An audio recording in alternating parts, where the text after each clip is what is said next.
Assalamualaikum warahmatullahi wabarakatuh. Selamat pagi Ananda Soli Soliha. Bagaimana kabarnya hari ini? Semoga kita semua dalam keadaan sehat dan dalam lindungan Allah Subhanahu wa taala. Oke, hari ini kita masuk ke pembelajaran tematik IPA dan IPS. Sebelumnya kita masuk ke tematik IPS dulu. Silahkan dibuka bukunya di halaman 40. Kita masuk ke subtema 2, yaitu tentang keberagaman makhluk hidup di lingkunganku.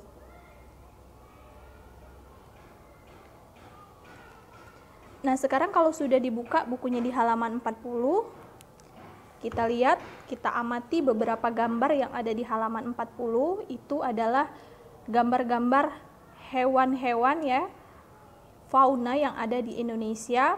Jadi Indonesia itu memiliki keberagaman hewan dan tumbuhan. Indonesia juga memiliki beberapa hewan langka dan tumbuhan yang asli Indonesia atau biasa disebut dengan endemik.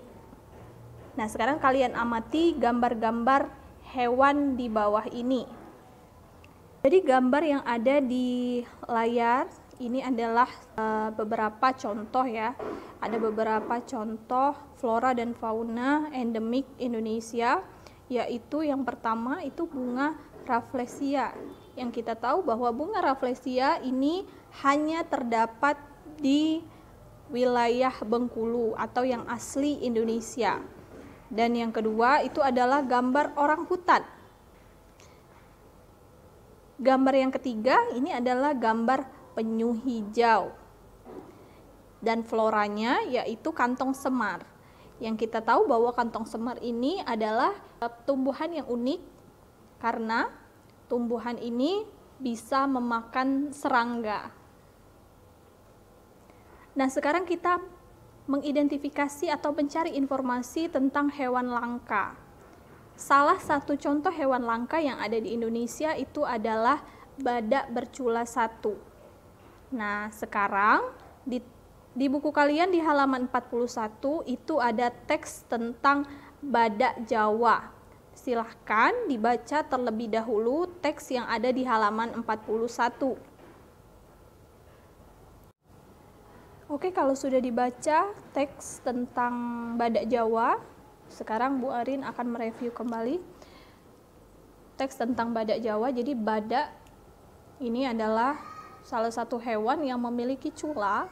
Cula itu hampir sama dengan tanduk, tetapi pada badak tanduk tersebut terletak di atas hidung dengan panjang sekitar 20 sampai 25 cm. Dan cula ini juga runcing ya, berfungsi untuk mengambil daun dan ranting. Yang kita tahu bahwa badak ini adalah hewan pemakan tumbuhan.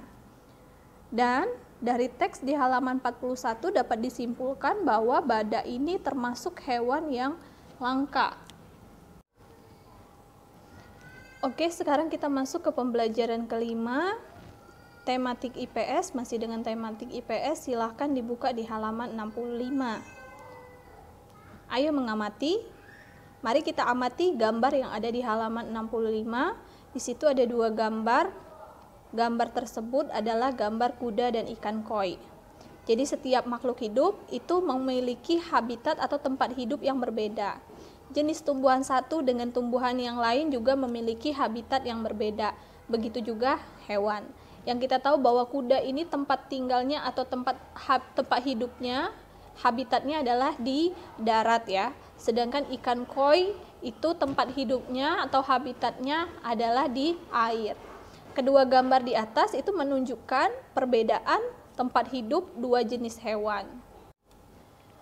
Sekarang kita masuk ke bagian menjelaskan karakteristik tempat hidup hewan sesuai dengan ciri-cirinya. Yang kita tahu bahwa setiap hewan itu memiliki ciri yang berbeda. Sekarang kita akan mengidentifikasi masing-masing hewan yang ada di halaman 66. Di situ ada 5 jenis hewan, kita akan identifikasi satu persatu. Silahkan sambil dicatat di bukunya masing-masing. Hewan yang pertama itu adalah lumba-lumba. Memiliki ciri khusus yaitu Jadi hewan lumba-lumba ini adalah hewan mamalia atau hewan yang menyusui dan memiliki pendengaran ultrasonik. Lumba-lumba juga bernafas dengan paru-paru. Lumba-lumba termasuk ke dalam hewan yang penolong, cerdas, dan memiliki lompatan yang tinggi. Karakteristik tempat hidupnya, lumba-lumba hidup di air, di perairan atau di laut. Gambar yang kedua itu adalah gambar hewan bunglon. Yang kita tahu bahwa bunglon ini adalah hewan reptil atau hewan yang melata. Ciri-ciri khususnya yaitu memiliki kemampuan mimikri. Mimikri itu adalah kemampuan menyesuaikan warna sesuai dengan lingkungannya. Jadi pada saat dia di batang misalnya, dia berubah menjadi warna coklat. Pada saat dia berada di kumpulan daun, biasanya dia berwarna hijau. Dan bunglon juga dapat melihat ke segala arah dengan cengkraman yang sangat kuat pada tentakel tangannya ya. Karakteristik dan tempat hidupnya, jadi bunglon ini hidup di pepohonan dan semak-semak. Gambar yang ketiga itu adalah gambar hewan burung bangau. Burung bangau itu memiliki ciri khusus, memiliki paruh yang panjang untuk mencari ikan di laut, memiliki kaki berselaput untuk memudahkan dia berenang di lumpur. Karakteristik atau tempat hidupnya, burung bangau ini hidup di wilayah yang beriklim hangat dan tempat yang berair. Gambar keempat itu adalah gambar hewan beruang kutub ya. Memiliki ciri-ciri khusus yaitu berbulu tebal, badannya besar, bulunya berwarna putih, memiliki lapisan lemak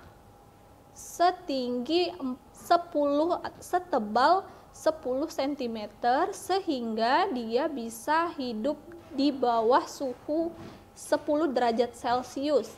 Yang kita tahu bahwa suhu di kutub itu bisa minus derajat Celcius ya. Karakteristik atau tempat hidupnya, otomatis tempat hidupnya adalah di wilayah kutub atau wilayah yang memiliki suhu udara di bawah 0 derajat Celcius. Yang kelima, yang terakhir itu adalah gambar singa.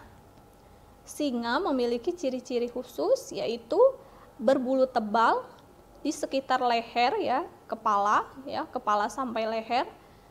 Jadi singa ini adalah hewan pemakan daging atau biasa disebut dengan karnivora. Memiliki ekor yang panjang dan di bagian ujung ekor itu biasanya ada sedikit bulu yang lebih panjang. Karakteristik atau tempat hidupnya, singa ini hidup di hutan terbuka, semak belukar, dan padang rumput.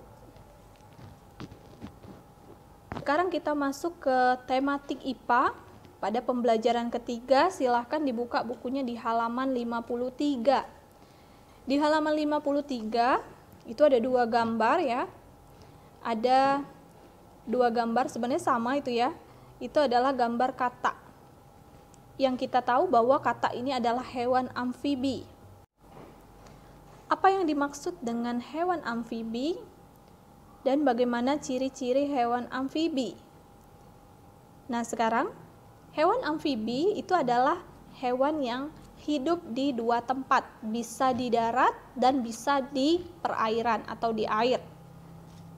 Nah, sekarang si katak ini termasuk ke dalam hewan amfibi. Karena katak merupakan jenis hewan yang unik karena dapat hidup di dua tempat, yaitu di darat dan di air. Jadi tidak semua hewan yang memiliki kemampuan hidup seperti katak. Ada beberapa jenis katak yang tergolong langka di Indonesia. Nah, salah satu contoh katak yang langka di Indonesia itu adalah katak merah. Silahkan dibaca teks di halaman 54 tentang katak merah. Nah, sekarang kita akan mengidentifikasi bagian-bagian tubuh katak beserta fungsinya. Silahkan disiapkan pensilnya dan diisi di bagian halaman 54. Yang pertama, kita akan mengidentifikasi bagian tubuh kata yaitu mata. Apa fungsinya? Jadi mata itu berfungsi untuk melihat ya. Kaki pada kata itu berfungsi untuk berenang dan melompat di air. Pada kaki kata itu terdapat selaput ya. Fungsi dari selaput kaki itu untuk memudahkan berenang di dalam air. Kulit pada kata itu biasanya licin ya. Licin atau berselaput, itu fungsinya untuk bernafas di dalam air. Dan yang terakhir, mulut pada kata itu berfungsi selain untuk makan ya, selain untuk makan. Jadi fungsi mulut itu digunakan untuk menggantikan fungsi telinga.